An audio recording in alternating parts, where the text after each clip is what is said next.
ఈ రోజుల్లో మనం ఫ్లైట్ యాక్సిడెంట్లో చనిపోయిన వాళ్ళని చూసాం, బస్సులో కాలిపోయి చనిపోయిన వాళ్ళని చూసాం, చివరికి బాత్రూంలో కాలు జారి పడి చనిపోయిన వాళ్ళని కూడా చూసాం. ఎప్పుడైనా ఆలోచించారా మనకు అలాంటి పరిస్థితి వస్తే పిల్లల పరిస్థితి ఏంటి అని?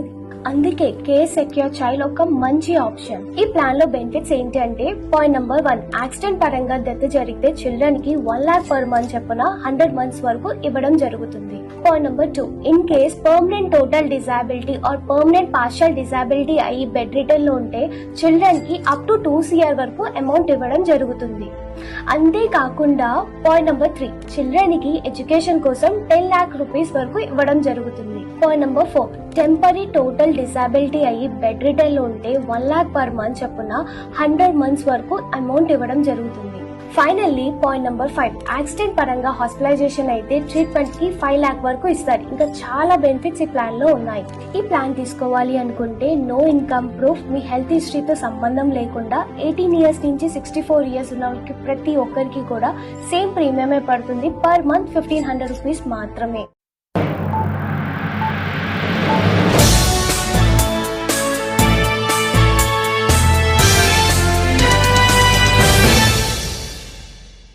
శ్రీనాథరెడ్డి మిట్టపల్లి యూట్యూబ్ ఛానల్ స్వాగతం. నాకు నమస్కారం. నేను మీ శ్రీనాథరెడ్డి మిట్టపల్లి. ఇవాళ వచ్చి మార్చ్ 24, 2026 సంవత్సరం. ఇవాళ ముఖ్యాంశాలకు వచ్చినట్టయితే, నేటి వీడియోలో మనం చెప్పుకోవడం జరిగింది, అమెరికా ఇరాన్ పైన మేము ఒక 5 రోజుల పాటు దాడులు ఎత్తునకు ఆపేస్తున్నాం అని చెప్పేసి ప్రకటించింది అని చెప్పేసి చెప్పుకున్నాం. అయితే ఇది ఇవాళ రాత్రి గడిస్తే కానీ ఇది అమలు చేస్తారా లేదనేది ఖచ్చితంగా చెప్పలేమని చెప్పేసి మనం చెప్పుకున్నాం కూడా. మనం అనుకున్న దాని ప్రకారమే ఇవాళ అర్ధరాత్రి నుంచి తెల్లవారుజాము వరకు 3 సార్లు దాడులు ఎత్తునకు నిర్వహించడం జరిగింది ఇరాన్, కువైట్ పైన, అలాగే మిగతా గల్ఫ్ దేశాలపైన.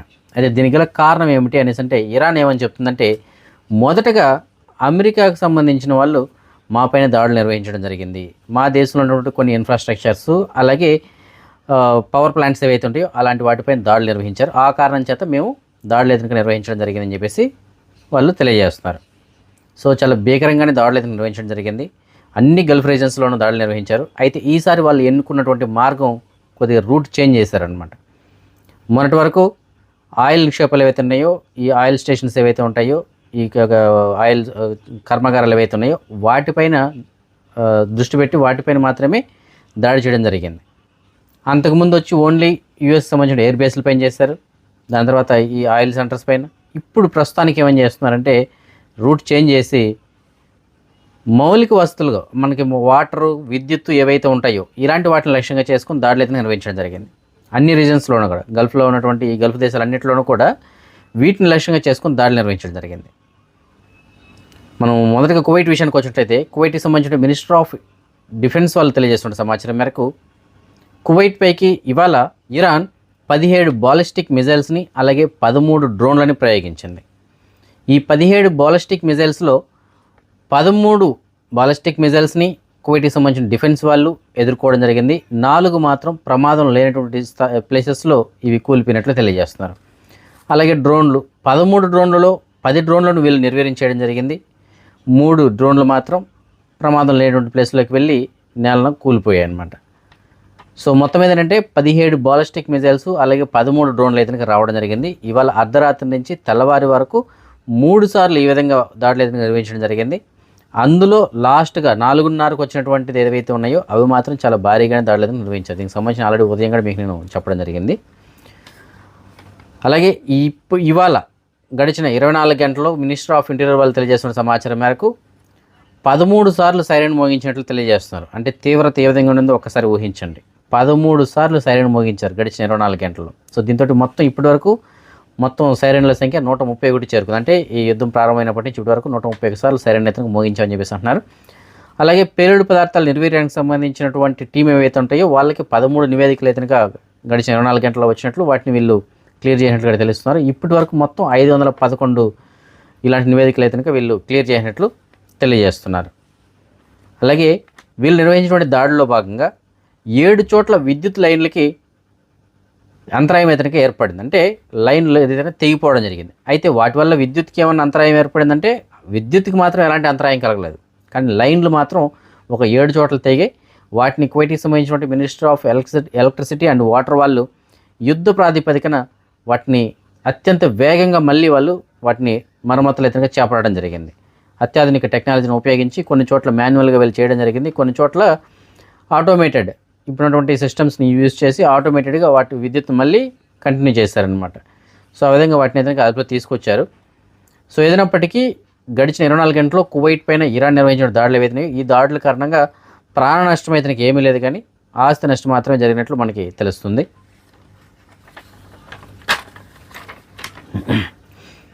ఇదిలో ఉండగా మనం యూఏఈ విషయానికి వచ్చినట్లయితే యూఏఈ పైన కూడా సేమ్ ఇదే పరిస్థితి. గడిచిన 24 గంటలు 5 బాలిస్టిక్ మిసైల్స్ అలాగే 17 డ్రోన్లని ఇరాన్ ప్రయోగించినట్లు తెలియజేస్తున్నారు. వాటన్నిటిని కూడా వాళ్ళు ఎదుర్కొన్నట్లు తెలియజేస్తున్నారు. యుద్ధం ప్రారంభమైనప్పటి నుంచి ఇప్పటి వరకు ఇరాన్ దుబాయ్ పైన 1806 డ్రోన్లని అలాగే 15 క్రూయిజ్ మిజైల్స్ని అలాగే 357 బాలిస్టిక్ మిజైల్స్ని ప్రయోగించినట్లు తెలియజేస్తున్నారు. సో వీటిలో చాలా వరకు యూఏఈ కనుక ఎదుర్కొంది. అలాగే బహ్రెయిన్ విషయానికి వచ్చినట్లయితే బహ్రెయిన్లో యుద్ధం ప్రారంభమైనప్పటి నుంచి ఇప్పటి వరకు 301 డ్రోన్లు అలాగే 153 బాలిస్టిక్ మిజైల్స్ని ఎదుర్కొన్నట్లు తెలియజేస్తున్నారు. అలాగే కొన్ని చోట్ల ఈ బహ్రెయిన్లో ఈ క్షిపణులు అలాగే ఏవైతే డ్రోన్లు ఉన్నాయో వీటి యొక్క శకలాల కారణంగా మంటలు కూడా చెలరేగినట్లు తెలియజేస్తున్నారు. సో వాటన్నింటిని కూడా అక్కడికి సంబంధించిన అగ్నిమాపక శాఖ వాళ్ళు అయితే అదుపులో తీసుకోవడం జరిగింది. అలాగే మనం సౌదీ అరేబియా విషయానికి వచ్చినట్లయితే సౌదీ అరేబియాలో కూడా దాడులు అయితే కొనసాగని చెప్పేసి తెలియజేస్తున్నారు. బహ్రెయిన్ విషయానికి వచ్చినట్లయితే బహ్రెయిన్లో యూఏఈకి సంబంధించినటువంటి ఒక సివిల్ ఇంజనీర్ ఈ దాడుల కారణంగా ప్రాణాలు కోల్పోయినట్లు తెలియజేస్తున్నారు. ఒక మిజైల్ శకలాలు పడడంతో యూఏఈకి సంబంధించినటువంటి ఒక సివిల్ ఇంజనీర్ ప్రాణాలు కోల్పోయాడు, అలాగే 5గురికి గాయాలయ్యాయని చెప్పేసి తెలియజేస్తున్నారు. సో ఇదంతా కూడా మిజైల్ అటాక్ వల్లనే ఇరాన్ ప్రయోగించిన మిజైల్ అటాక్ వల్ల జరిగిందని చెప్పేసి తెలియజేస్తున్నారు. కువైట్లోని సోషల్ మీడియాలో ప్రస్తుతానికి ఒక వార్త ఏదైనా ప్రచారంలోకి వచ్చింది. అదేమిటంటే కువైట్లోని కొన్ని ప్రాంతాల్లో విద్యుత్ మరియు నీటి సరఫరాను ఆపేస్తున్నారు అని చెప్పేసి ఒక వార్త ఏదైనా ప్రచారంలో ఉంది. అయితే దీన్ని కువైట్కి సంబంధించినటువంటి మినిస్టర్ ఆఫ్ ఎలక్ట్రిసిటీ వాళ్ళు ఖండించడం జరిగింది. సో అలాంటిది ఏమీ లేదు, మీరు ఏదైతే వార్త ప్రస్తుతానికి సోషల్ మీడియాలో వస్తుందో అది 2024కి సంబంధించినటువంటి ఇప్పుడు కాదు, అది చాలా పాతది అది. సో ఈ విధంగా ఎవరైనా సరే తెలియనటువంటి సమాచారాన్ని లేదంటే అసత్యపు సమాచారాన్ని ఎవరైనా సరే సోషల్ మీడియాలో కనుక వ్యాప్తి చెందించినట్లయితే వాళ్ళపైన చట్టపరమైన చర్యలు చాలా కఠినంగా ఉంటాయని చెప్పేసి తెలియజేస్తున్నారు. సో గవర్నమెంట్ ఏం చెప్తుంటే అలాంటిది ఏమీ లేదు, ఎక్కడ కానీ విద్యుత్కి నీటికి అంతరాయం ఎక్కడ కానీ కటింగ్ అయితే చేయట్లేదు, అవి గతంలో లాగానే నిరంతరాయంగా కొనసాగుతాయి అని చెప్పేసి తెలియజేస్తున్నారు. మీరు చూస్తున్నదంతా కూడా అది పాత న్యూస్, అది దాన్ని ఎవరో కావాలనే ఉద్దేశపూర్వకంగా స్ప్రెడ్ చేస్తున్నారు, దాన్ని ఎవరు నమ్మకండి. అలాగే దాన్ని ఎవరైతే పెట్టారో పోస్ట్ వాళ్ళపైన కూడా చట్టపరమైన చర్యలు తీసుకుంటామని చెప్పేసి తెలియజేస్తున్నారు.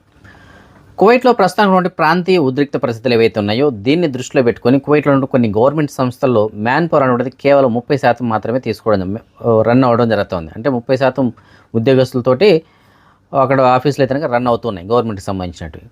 అయితే మినిస్టర్ ఆఫ్ హెల్త్ మాత్రం దీనికి మినహాయింపు అని చెప్పేసి మినిస్టర్ ఆఫ్ హెల్త్కి సంబంధించినటువంటి వాళ్ళు అయితే తెలియజేస్తున్నారు. ఎందుకంటే అందరికీ ఆరోగ్యం తప్పనిసరిగా ఉండాలి, అందరికీ కంపల్సరీగా మనం సేవలు అయితే అందించాలి. సో దాన్ని దృష్టిలో పెట్టుకొని కువైట్లో విద్యుత్ హాస్పిటల్స్ మాత్రం 100% పనిచేస్తాయి. కొన్ని హాస్పిటల్స్ 100% పనిచేస్తున్నాయి, కొన్ని హాస్పిటల్స్లో వాళ్ళు చెప్పినటువంటి టైమ్స్ ప్రకారం పనిచేస్తున్నాయి అన్నమాట. సో అంతే తప్ప హాస్పిటల్స్లో స్టాఫ్ కొరత కానీ వాళ్ళని డ్యూటీ టైమ్స్ తగ్గించడం కానీ వాళ్ళని తగ్గించడం కానీ అదంతా ఏముండదు, వాళ్ళు పూర్తి స్థాయిలో పనిచేయడం జరుగుతుందని చెప్పేసి తెలియజేస్తున్నారు.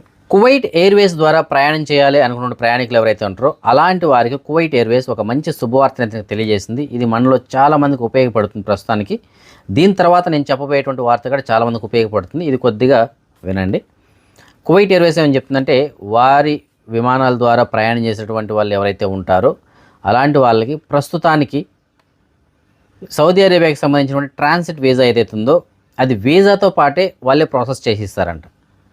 సో దానికి మనం ఎక్కడికో వెళ్ళి కష్టపడాల్సిన అవసరం అయితే లేదు, చాలా ఈజీగా మేమే ప్రాసెస్ చేసిస్తుందండి. మీరు టికెట్ తీసుకోండి, టికెట్తో పాటు ట్రాన్సిట్ వీసా కూడా మేమే తీసిస్తాం. సో ఇక్కడ నుంచి సౌదీకి వెళ్ళడానికి, సౌదీ నుంచి మీరు ఎక్కడికైతే వెళ్ళాలనుకుంటున్నారో ఆ గమ్యస్థానానికి వెళ్ళడానికి కావాల్సినటువంటి ఏర్పాట్లు అయితే చేస్తామని చెప్పేసి అంటున్నారు. అయితే దీనికి కావాల్సిన డాక్యుమెంట్స్ ఏమిటి అంటే మనం ఎప్పుడైతే టికెట్ బుక్ చేసుకుంటాం అప్పుడే కువైట్ ఎయిర్వేస్కి సంబంధించినటువంటి అవుట్లెట్స్ కావచ్చు లేదంటే కాల్ సెంటర్ కానీ మనకు సంబంధించిన పర్సనల్ ఫోటో ఒకటి ఇవ్వాల్సి ఉంటుంది. అయితే దాంట్లో బ్యాక్గ్రౌండ్లో వచ్చి వైట్ కలర్ ఉండాలి, అలాంటి పర్సనల్ ఫోటో ఒకటి, అలాగే మన పాస్పోర్ట్ కాపీ ఒకటి, అలాగే సివిల్ ఐడి కాపీ, ఇవి మాత్రం ఇస్తే చాలు. మనకి టికెట్ ప్లస్ ట్రాన్సిట్ వీసా ఈ రెండు కూడా వాళ్ళే జారీ చేయడం జరుగుతుందని చెప్పేసి తెలియజేస్తున్నారు. ఇది కువైట్ ఎయిర్వేస్ వాళ్ళు తెలియజేసినటువంటి సమాచారం. సో మంచిదే కదా. ఎవరైనా సరే ఇప్పుడు ఈ ట్రాన్సిట్ వీసాల కోసం చాలామంది ఇబ్బందులు పడుతున్నారు. అది అప్రూవల్ రాక ఎలా అప్లై చేసుకోవాలో తెలియక, బయట ఏజెంట్లు నమ్మితే వాళ్ళు చేస్తున్నారో లేదో తెలియక, ఇవన్నీ లేకుండా డైరెక్ట్గా కువైట్ ఎయిర్వేస్ వాళ్ళే దీన్ని ప్రాసెస్ చేసి ఇవ్వడం జరుగుతుంది. కాకపోతే మనం ఆ ఎయిర్వేస్లోనే ప్రయాణం చేయాల్సి ఉంటుంది. అయితే ఇప్పుడు ప్రస్తుతానికి కువైట్ ఎయిర్వేస్ సంబంధించిన విమానాలు చాలా తక్కువ సంఖ్యలో అయితే ఉన్నాయి. సౌదీ నుంచి వెళ్ళేటువంటివి. జజీరా అయితే మాత్రం ఉన్నాయి, చాలా ఎక్కువగా అన్ని దేశాలకి ఉన్నాయి. సో ఏదైనప్పటికీ వాళ్ళు ఆ వెసులుబాటు అయితే కల్పించారు. సో ఎవరైనా కువైట్ ఎయిర్వేస్ ద్వారా కువైట్ నుంచి బయట దేశాలకు జర్నీ చేయాలనుకుంటే మీరు ట్రాన్సిట్ వీసా కోసం బయట ఎక్కడ కష్టపడాల్సిన అవసరం లేకుండా కువైట్ ఎయిర్వేస్ వాళ్ళకే మీరు కనుక డాక్యుమెంట్స్ అవన్నీ ఇచ్చినట్లయితే వాళ్ళు టికెట్ ప్లస్ ట్రాన్సిట్ వీసా అన్నీ కలిపి వాళ్ళే ఇస్తామని చెప్పేసి తెలియజేస్తున్నారు. కువైట్కి సంబంధించినటువంటి సివిల్ ఏవియేషన్ డిపార్ట్మెంట్ వాళ్ళు తెలియజేస్తుంటే సమాచారం మేరకు కువైట్లో ప్రస్తుతానికి చాలామంది విమాన టికెట్లు బుక్ చేసుకున్న తర్వాత ఇప్పుడున్నటువంటి పరిస్థితులు ఏవైతే ఉన్నాయో వాటిని దృష్టిలో పెట్టుకొని కొంతమంది వెళ్ళలేకపోతున్నారు, కొంతమంది ఫ్లైట్స్ లేవు కాబట్టి వెళ్ళలేకపోతున్నారు, కొంతమంది ఈ పరిస్థితుల్లో వెళ్ళలేక ఆగిపోతున్నారు. సో ఇలాంటి చాలా చోటు చేసుకుంటున్నాయి. అలాగే విమానయాన సంస్థలు కూడా కొన్ని ఫ్లైట్స్ అయితే క్యాన్సిల్ చేయడం జరిగింది. వీటన్నిటిని దృష్టిలో పెట్టుకొని వాటికి సంబంధించిన డబ్బులు ఏ విధంగా రిటర్న్ వస్తుందా, రిటర్న్ రాదా, వస్తే ఎంత వస్తుంది, ఏమిటి, వీటికి సంబంధించి చాలామంది టెన్షన్స్ అయితే పడుతుంటారు కదా. దానికి ఒక క్లారిటీ ఇస్తూ సివిల్ ఏవియేషన్ వాళ్ళు అయితే ఒక సర్కులర్ని జారీ చేయడం జరిగింది. సో వాళ్ళు ఏమని తెలియజేస్తున్నారంటే ఎవరైతే ఫిబ్రవరి 28 తర్వాత జర్నీకి సంబంధించిన టికెట్స్ బుక్ చేసుకొని ఉంటారో అలాంటి వారు ఆ విమానాలు రద్దయినా లేదు ఆ షెడ్యూల్కి మీరు వెళ్ళలేకపోయినా వారికి సంబంధించిన డబ్బులు మొత్తం కూడా వాపస్ చేయాల్సి ఉంటుందని చెప్పేసి తెలియజేస్తున్నారు. అయితే ఒకవేళ ఆ ఫ్లైట్ బయలుదేరుతూ ఉండి మీరు ఆ ఫ్లైట్కి వెళ్ళకుండా ఉంటే మాత్రం ఏమీ చేయలేం. కానీ మ్యాక్సిమం ఇక్కడ మనం బుక్ చేసుకుంటే కూడా కువైట్ నుండి బుక్ చేసుకుని ఉంటాం. సో కువైట్ నుండి బుక్ చేసుకుంటే ఫ్లైట్స్ ఏవి కానీ వెళ్ళలేదు కాబట్టి మీకు సంబంధించిన అమౌంట్ మొత్తాన్ని కూడా మీరు రిఫండ్ పొందడానికి అయితే అవకాశం ఉంటుందని చెప్పేసి తెలియజేస్తున్నారు.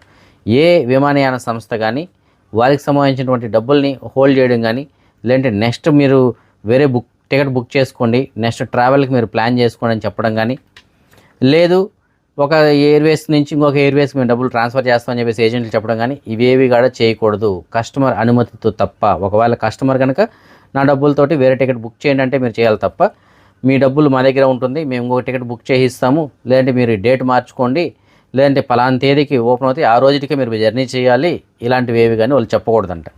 సో కస్టమర్ వాళ్ళకి ఏ ఆప్షన్ కావాలో అది మాత్రమే మీరు ఇవ్వాల్సి ఉంటుంది. సో కస్టమర్ నాకు డబ్బులు కావాలంటే డబ్బులు వెనక్కి ఇవ్వండి, లేదు కస్టమర్ నాకు వేరే డేట్ టికెట్ బుక్ చేసి ఇవ్వండి టికెట్ బుక్ చేసి ఇవ్వండి, అంతేగాని మీరు బలవంతంగా ఏది కానీ చేయడానికి లేదు. ఒకవేళ వాళ్ళు రిఫండ్ కోరుకుంటే ఆ రిఫండ్ అనేటువంటి వాళ్ళు అడిగినటువంటి 15 రోజుల్లోపు వాళ్ళ అకౌంట్లోకి చేరాల్సి ఉంటుంది. వాళ్ళు ఏ విధంగా అయితే పే చేసి ఉంటారో అదే మార్గం ద్వారా, లేదు అంటే మీకు నచ్చినటువంటి మార్గం ద్వారా అయినా సరే వాళ్ళకి అమౌంట్ అయితే ఇవ్వచ్చు. సో మొత్తం మీద 15 రోజుల్లో వాళ్ళకి సంబంధించిన అమౌంట్ వాళ్ళకి చేరాల్సి ఉంటుంది. సో ఆ విధంగా కువైట్కి సంబంధించిన సివిల్ ఏవియేషన్ వాళ్ళు అయితే తెలియజేస్తున్నారు. మరి మంచి వార్త కదా ఇది, ఎందుకంటే చాలామంది పాపము టికెట్లు బుక్ చేసుకొని ఎప్పుడు రిఫండ్ వస్తుందా రాదా, క్యాన్సిల్ అయితే ఏంటి పరిస్థితి, ఇవన్నీ తెలియజేస్తుంది. ఇంకొక ముఖ్యమైన విషయం, ఎవరైనా టికెట్లు బుక్ చేసుకున్న వాళ్ళలో కొన్ని టికెట్స్ నాన్ రిఫండబుల్ టికెట్స్ అని చెప్పేసి ఉంటాయి. అంటే జనరల్గా అవి ఆ టికెట్స్ బుక్ చేసిన తర్వాత మనం క్యాన్సిల్ చేసుకుని డబ్బులు వెనక్కి రాదు, అలాంటి వాటికి కూడా రిఫండ్ ఇవ్వాలి అని చెప్పేసి పర్టికులర్గా ఒక పాయింట్ అయితే మెన్షన్ చేసినారు. అందులో మీకు డిస్ప్లే అయితే చూపిస్తున్నాను, మీరు గమనించవచ్చు. సో విమానం క్యాన్సిల్ అయినా మనకు డబ్బులు వస్తుంది, లేదు మనం జర్నీ చేయడం లేకపోయినా ఇప్పుడున్నటువంటి పరిస్థితుల్లో మనకి డబ్బులు అయితే బ్యాక్ వస్తుంది, లేదు నాకు వద్దు అనుకున్నా పూర్తి అమౌంట్ అయితే ఇవ్వాల్సిందే, అది నాన్ రిఫండబుల్ టికెట్ అయినా సరే డబ్బులు అయితే ఇవ్వాల్సిందే. సో ఈ విధంగా సివిల్ ఏవియేషన్ వాళ్ళు అయితే సర్కులర్ జారీ చేస్తారు. ఇది చాలా మంచి విషయం. ఇది చాలామందికి దీనివల్ల లబ్ధి పొందడానికి అయితే అవకాశం ఉంటుంది. అంటే లబ్ధి అంటే అడిషనల్గా ఏం లాభం రాదు, కాకపోతే కొంతమంది గతంలో లాగైతే కనుక వారు జర్నీ చేయలేకపోతే కనుక ఆ ఫ్లైట్ క్యాన్సిల్ అయినా, లేదంటే వీళ్ళు వద్దనుకున్న దానికి బోలని ఛార్జెస్లు కట్ అయ్యేటివి. సో డేట్ మార్చిందానికి ఒక ఛార్జెస్ అని, అలాగే మనం రిఫండ్ కోరుకుంటే నాకు క్యాన్సిల్ చేసుకుంటే ఒక ఛార్జెస్ అని కట్ చేసుకుని బ్యాలెన్స్ అమౌంట్ ఇచ్చేవాళ్ళు. కానీ ఇప్పుడు అలాంటి పరిస్థితి లేదు. మీరు ఎంతకైతే టికెట్ బుక్ చేసుకుంటారో ఆ టికెట్ మొత్తాన్ని కూడా వాళ్ళు అమౌంట్ అనేది మీకు హ్యాండ్ ఓవర్ చేయడం జరుగుతుంది. కాకపోతే ట్రాన్సాక్షన్ ఛార్జెస్ ఏదైనా ఉంటే మాత్రం అవి వాళ్ళ ఇష్టం, ఇస్తే ఇవ్వచ్చు, లేదంటే వాళ్ళే తీసేసుకోవచ్చు. ఎందుకంటే వాళ్ళు కష్టపడి టికెట్స్ అవన్నీ బుక్ చేయంటారు కాబట్టి ట్రాన్సాక్షన్ ఛార్జెస్ మ్యాక్సిమం ఇవ్వకపోవచ్చు. టికెట్ ధర మాత్రం మీకు మ్యాక్సిమం ఎంతకైతే బుక్ చేసుకుంటారో అమౌంట్ అంతా కూడా వాళ్ళు మీకు రిటర్న్ ఇవ్వడం జరుగుతుందని చెప్పేసి తెలియజేస్తున్నారు. ప్రస్తుతానికి గల్ఫ్ రీజన్లో ఉన్నటువంటి ప్రాంతీయ ఉద్రిక్త పరిస్థితులు ఏవైతే ఉన్నాయో వీటి కారణంగా హార్మోజ్ జలసంధి దగ్గర చాలా ఓడలు అయితే నిలిచిపోయి, దీనివల్ల ప్రపంచంలో చాలా దేశాలకి చమురు ఎగుమతి అయితే ఆగిపోయింది. దానివల్ల ప్రపంచంలో చాలా వరకు రేట్లు అయితే పెరిగిపోతున్నాయి. వీటన్నింటిని దృష్టిలో పెట్టుకొని మన భారతదేశం సంబంధించినటువంటి ప్రధానమంత్రి అయినటువంటి నరేంద్ర మోడీ గారు అమెరికాకి సంబంధించిన అధ్యక్షుడు ట్రంప్ తోటి ఫోన్ చేసి చాలా సమయతంగా మాట్లాడినట్టు తెలియజేస్తున్నారు. ఆ సమయంలో ఈయన మాట్లాడింది ఏంటంటే హార్మోజ్ జలసంధి ఏదైతే ఉందో ఇక్కడ మళ్ళీ దాన్ని ఓపెన్ చేయాలి అని చెప్పేసి వీలైనంత త్వరగా ఈ ఉద్రిక్త పరిస్థితులన్నీ కూడా తగ్గి శాంతిని పునరుద్ధరించే దిశగా మీరు నడుచుకోవాల్సి ఉంటుందని చెప్పేసి ఆయన కోరారంట. సో ఎందుకు ఈ గొడవలన్నీ ఆపుకోండి, గొడవలన్నీ ఆపేసి ప్రశాంతంగా జరగాల్సినట్టు చూడండి. సో ఈ హార్మోన్స్ జలసంధిని కూడా ఒక దారికి తీసుకురండి, మిగతా ఓడలన్నీ కూడా అటువైపు వెళ్ళడానికి ఇటువైపు రావడానికి, ప్రపంచం అంతా కూడా ఆయిల్ సప్లై అవ్వడానికి, ధరలన్నీ తగ్గడానికి అవకాశాలు ఉంటాయని చెప్పేసి దీని యొక్క సారాంశం అనమాట. సో మొత్తం మీద మన భారతదేశ ప్రధానమంత్రి ట్రంప్ గారితో మాట్లాడడం జరిగింది. సో త్వరగా మీరు వీటికి ఒక ఫైనల్కి అయితే వచ్చి శాంతియుతంగా మీరు ఇవన్నీ కూడా చర్చలు అనేటువంటిది క్లియర్ చేసుకొని ఈ యుద్ధాలన్నీ కూడా ఆపేసేయండి, అందరికీ మంచిది అని చెప్పేసి ఆయన కోరినట్లు తెలియజేస్తున్నారు. కువైట్కి సంబంధించినటువంటి మినిస్టర్ ఆఫ్ ఇంటీరియర్ వాళ్ళు ప్రస్తుతానికి కువైట్లో ఈ భద్రతా పరిస్థితులు ఏవైతే ఉన్నాయో వాటిని సమీక్షించడం జరుగుతుంది. అందులో భాగంగా కువైట్లోని పలు ప్రాంతాల్లో మినిస్ట్రీ ఆఫ్ ఇంటీరియర్ వాళ్ళు అంటే భద్రతా అధికారులు మరియు ట్రాఫిక్ డిపార్ట్మెంట్ వాళ్ళు సంయుక్తంగా తనిఖీలు అయితే నిర్వహించడం జరుగుతుంది. అంటే చెక్ పాయింట్లు ఏర్పాటు చేసి ఆ చెక్ పాయింట్ల దగ్గర తనిఖీలు అయితే నిర్వహించడం జరుగుతుంది. ఎవరైనా నిబంధనలు కనుక అతిక్రమించినట్లయితే కనుక అలాంటి వారిని గుర్తించి వారిని అదుపులో తీసుకోవడం జరుగుతుందని చెప్పేసి తెలియజేస్తున్నారు. సో ఏదైనప్పటికీ మినిస్టర్ ఆఫ్ ఇంటీరియర్ వాళ్ళు కువైట్లోని చెక్ పాయింట్స్ ఏవైతే ఉంటాయో అవన్నీ చోట్ల కూడా, అలాగే కువైట్లో రద్దీగా ఉన్నటువంటి కొన్ని కూడలు ఏవైతే ఉంటాయో అలాంటి చోట్ల కూడా ప్రస్తుతానికి తనిఖీలు అయితే నిర్వహించడం జరుగుతుంది. కువైట్కి సంబంధించినటువంటి ప్యాసీ అంటే మన బతక ఆఫీసులు ఉంటాయి కదా, సో వాళ్ళు తెలియజేసిన సమాచారం మేరకు ప్రస్తుతానికి ప్రాంతీయంగా ఉన్నటువంటి ఉద్రిక్త పరిస్థితులు ఏవైతే ఉన్నాయో వీటిని దృష్టిలో పెట్టుకొని ఈ ప్యాసీకి సంబంధించినటువంటి సమయాల్లో అయితే మార్పు చేయడం జరిగింది. కేవలం ఉదయం పూట మాత్రమే అందుబాటులో ఉంటుంది, ఈవినింగ్ అయితే షిఫ్ట్ ఉండదు అని చెప్పేసి తెలియజేస్తున్నారు. ఉదయం 8 గంటల నుంచి మధ్యాహ్నం 11 గంటల వరకు మాత్రమే మనకి అనుమతి అయితే ఉంటుందంట. అయితే మనం ఈ ప్యాసీ ఆఫీస్కి వెళ్ళాలి అంటే కనుక ముందస్తుగా మనం అపాయింట్మెంట్ తీసుకొని వెళ్ళాల్సి ఉంటుందని చెప్పేసి అంటున్నారు. అలాగే ఆన్లైన్లో మనం ఏదైనా చేసుకోగలిగినటువంటి వర్క్ అయితే కనుక వాటికి అక్కడ చూడరంట. ఆన్లైన్లో ఆ సర్వీస్ లేకుండా ఉంటే వాటికి మాత్రమే చూస్తారని చెప్పేసి తెలియజేస్తున్నారు. సో మీకు ఎవరికైనా సరే ప్యాసీ ఆఫీస్లో ఏదైనా పని ఉంటే అది మీ సాహిల్ అప్లికేషన్లో చేసుకోవడానికి అవకాశం అనుకున్నట్లయితే మీరే చేసుకోండి. ఆ అవకాశం లేకపోతే మాత్రమే మీరు ప్యాసీ ఆఫీస్కి అయితే వెళ్ళండి. టైమింగ్స్ ఉదయం 8 గంటల నుంచి మధ్యాహ్నం 11 గంటల వరకు, అలాగే ముందస్తు అపాయింట్మెంట్ కూడా తప్పనిసరిగా ఉండాలని చెప్పేసి తెలియజేస్తున్నారు.